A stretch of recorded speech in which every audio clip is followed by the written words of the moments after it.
When we think about the aftermath of the Texas Revolution, we tend to think about the consequences for Anglo-Americans. As we saw in the last unit, Texas becomes a separate republic, and that brings with it great benefits for whites who have emigrated from the United States. But what does independence mean for people of color? That's what I want to focus on today. It's important to remember that for whites to prosper in Texas, they needed two things. The first was land, and much of that would be expropriated from Native Americans and Mexicans.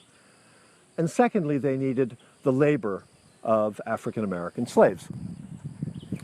So Ripley and I have come here to Northeast Texas. We're about 25 miles south of Tyler. The Neches River is a few yards off to my left here.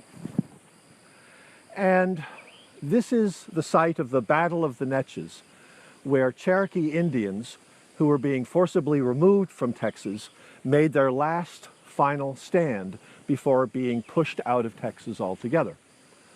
Now, most people have heard of the Trail of Tears, but it's important to remember that the expulsion of the immigrant tribes in the late 1830s here in Texas was far more violent. It was a policy that basically amounted to a policy of ethnic cleansing.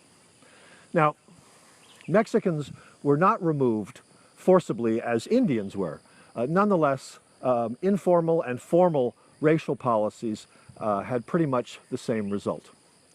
So today, then, in this PowerPoint, we'll focus on the treatment of Native Americans and Mexican Americans during the Republic and the consequences for these groups. By the late 1830s, let's say 5 years after San Jacinto, Texas had become a nation of white slaveholders, a place that very much resembled the American South, a place that was far removed from the really diverse region that it had once been during the Mexican period.